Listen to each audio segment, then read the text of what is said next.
അപ്പോൾ സുഹൃത്തുക്കളെ, ഇന്നത്തെ ഒരു ടോപ്പിക് എന്ന് വെച്ച് കഴിഞ്ഞാൽ യൂറോപ്പിൽ വന്നിട്ടുള്ള ഡ്രൈവിങ്ങിനെ സംബന്ധിച്ചിട്ടുള്ളതാണ്. കാരണം ഇന്ത്യയിൽ നിന്ന് ആദ്യമായിട്ട് ഇവിടെ യൂറോപ്പിൽ വരുന്ന സമയത്ത് നമ്മൾ ഇന്ത്യയിൽ നിന്ന് കൊണ്ടുവരുന്ന ഡ്രൈവിംഗ് ലൈസൻസ് എന്ന് പറഞ്ഞു കഴിഞ്ഞാൽ ഇതാണ് ഇന്ത്യൻ IDP. ഈ ഇന്ത്യൻ IDP വെച്ചിട്ടാണ് നമ്മളിവിടെ വണ്ടി ഓടിക്കുന്നത്. ഇന്ത്യൻ IDP മാത്രം ഉണ്ടായിട്ട് കാര്യമില്ല, ഇതിൻ്റെ അകത്ത് എല്ലാ കാറ്റഗറിയിലും നമ്മൾ വണ്ടി ഓടിക്കാനുള്ള ലൈസൻസ് നാട്ടിലുണ്ട് എന്നുള്ളത് നാട്ടിലെടുത്തതിൻ്റെ ശേഷം അതെല്ലാം ഇവിടെ സീൽ ചെയ്തിട്ട് വാങ്ങണം. ഇത് സീൽ ചെയ്ത് വാങ്ങിയിട്ടില്ല എന്നുണ്ടെങ്കിൽ ഒരു കാരണവശാലും നമുക്കിവിടെ ടാക്കോ കാര്യങ്ങളോ ഒന്നും കിട്ടത്തില്ല എടുക്കാൻ വേണ്ടിയിട്ട്.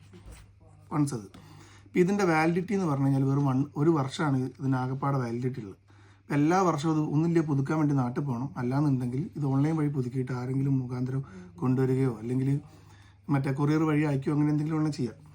അപ്പോൾ ഇതിൻ്റെ അകത്തുനിന്ന് എങ്ങനെ വിമുക്തി നേടാം? കാരണം ഇന്ത്യൻ IDP ഇത് ശാശ്വതമായ ഒരു കാര്യമല്ല. നമ്മളെ ലീവിൻ്റെ കാര്യങ്ങളും എല്ലാത്തിനും ഡിപ്പെൻഡ് ചെയ്തിരിക്കുന്നത്. ഇടയ്ക്കിടയ്ക്ക് റെഡ് പേപ്പർ ഉണ്ടാക്കേണ്ടി വരും, ഒക്കെ ബുദ്ധിമുട്ടുള്ള കാര്യമാണ്.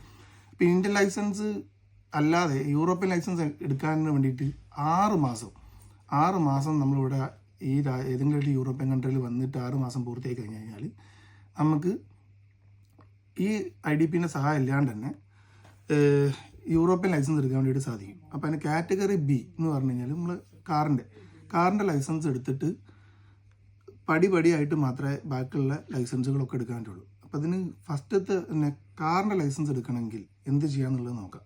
ഫസ്റ്റ് തന്നെ ആദ്യം വേണ്ടതെന്ന് പറഞ്ഞാൽ നമ്മുടെ കമ്പനിയിൽ വരുന്ന സമയത്ത് നമുക്ക് എല്ലാവർക്കും മെഡിക്കൽ ഉണ്ടാവും. ഇപ്പം മെഡിക്കൽ ഓൾറെഡി നമ്മളെ കമ്പനിയിൽ കാർഡ് എടുക്കുന്ന സമയത്ത് നമുക്ക് ആവശ്യമുള്ളത്. അപ്പോൾ ആ സർട്ടിഫിക്കറ്റ് എക്സ്പയർ ആയിട്ടില്ലെങ്കിൽ അത് മതി. ഇനി അതല്ല എക്സ്പയർ ആയിട്ടുണ്ടെങ്കിൽ പുതിയൊരു മെഡിക്കൽ സർട്ടിഫിക്കറ്റ് എടുക്കുക. ആ മെഡിക്കലിൻ്റെ കൂടെ ഡ്രൈവിംഗ് സ്കൂളിൽ നമ്മുടെ TRP കാര്യങ്ങളും കൊടുത്തു കഴിഞ്ഞാൽ ഇത് ഫസ്റ്റ് എയ്ഡിൻ്റെ സർട്ടിഫിക്കറ്റാണ്. അവിടുത്തെ ലിത്വാനിയ രാജ്യത്തിൻ്റെ ഫസ്റ്റ് എയ്ഡിൻ്റെ സർട്ടിഫിക്കറ്റാണ്. ഈ സർട്ടിഫിക്കറ്റും മെഡിക്കലിൻ്റെ സർട്ടിഫിക്കറ്റും പിന്നെ നമ്മളെ കമ്പനീൻ്റെ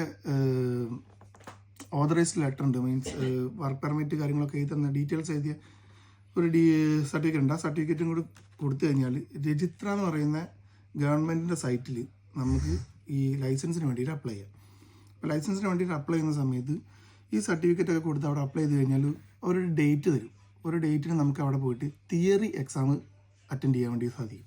ഇപ്പോൾ തിയറി എക്സാമിന് അറ്റൻഡ് ചെയ്യാൻ വേണ്ടിയിട്ട് അതിന് മുമ്പ് നമുക്ക് വേറെ സർട്ടിഫിക്കറ്റുകളോ ക്ലാസ്സുകളോ ഒന്നും ഇവിടെ കിട്ടില്ല. ആകെ കിട്ടുന്നത് ഓൺലൈനിൽ ഈ ഒരു സൈറ്റ് ഉണ്ട് വരെ. ഈ സൈറ്റിൻ്റെ അകത്ത് കയറി കഴിഞ്ഞ് കഴിഞ്ഞാൽ നമുക്ക് ഫീസ് കൊടുത്തിട്ട് ആദ്യം കുറച്ച് ദിവസം ട്രയലായിട്ടും ഈ ഇവിടെ എന്തൊക്കെ രീതിയിലുള്ള ചോദ്യങ്ങളാണ് ചോദിക്കുന്നതെന്നും എന്നുള്ളത് നമുക്ക് അറിയാൻ പറ്റും. നമുക്ക് പഠിക്കാനുള്ള ഓപ്ഷൻസും ഉണ്ട്.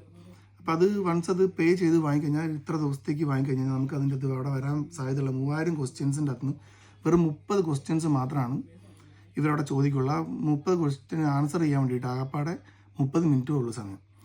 ഒന്നാമത് ഏറ്റവും വലിയ എന്നെ സംബന്ധിച്ച് ഏറ്റവും വലിയൊരു ബുദ്ധിമുട്ടെന്ന് വെച്ചാൽ എനിക്ക് ഇംഗ്ലീഷിൽ വലിയ പരിജ്ഞാനമൊന്നുമില്ല. അറിയാം, പറഞ്ഞാൽ മനസ്സിലാവും, കുറച്ച് കാര്യങ്ങൾ അങ്ങോട്ട് പറയാമെന്നുള്ളതല്ലാതെ കടുകട്ടിയ വാക്കുകളോ അർത്ഥങ്ങളൊന്നും എനിക്കറിയില്ല. ഇതിൻ്റെ അത് സംബന്ധിച്ച് ക്വസ്റ്റ്യൻ ഇൻഡയറക്റ്റ് ആയിട്ടുള്ള ക്വസ്റ്റ്യൻസ് ആണ്. ഇപ്പോൾ ഞാൻ ഇത് പ്രാക്ടീസ് ചെയ്യുന്ന സമയത്ത് എനിക്ക് മനസ്സിലായത്, കാണുമ്പോൾ വായിച്ചു നോക്കുമ്പോൾ വളരെ എളുപ്പമായിട്ട് തോന്നുമെങ്കിലും ഈ വാക്കുകൾ അർത്ഥത്തിൽ വരുന്ന ചെറിയൊരു പോരായ്മ കൊണ്ട് ക്വസ്റ്റ്യൻ്റെ അർത്ഥം നമ്മൾ മനസ്സിലാക്കുന്നത് കുറച്ച് തെറ്റിപ്പോകും. ആ ഒരു കാരണം കൊണ്ട് നമ്മൾ ഫെയിലാവും. കാരണം ഞങ്ങളിത് വളരെ ബുദ്ധിമുട്ടിയിട്ടാണ്, കാരണം ഇവിടെ ഇറങ്ങിയ ശേഷമാണ് ഇത് മനസ്സിലാക്കുന്നത്. അപ്പോൾ എത്രയും പെട്ടെന്ന് എങ്ങനെ ഈസി ആയിട്ട് എടുക്കുക എന്നുള്ളതിനെ പറ്റിയുള്ള വീഡിയോസ് അപ്ലോഡ് ചെയ്യുന്നതാണ്. അപ്പോൾ താല്പര്യമുള്ളവർ ഫോളോ ചെയ്തോണ്ടി. ഓക്കെ.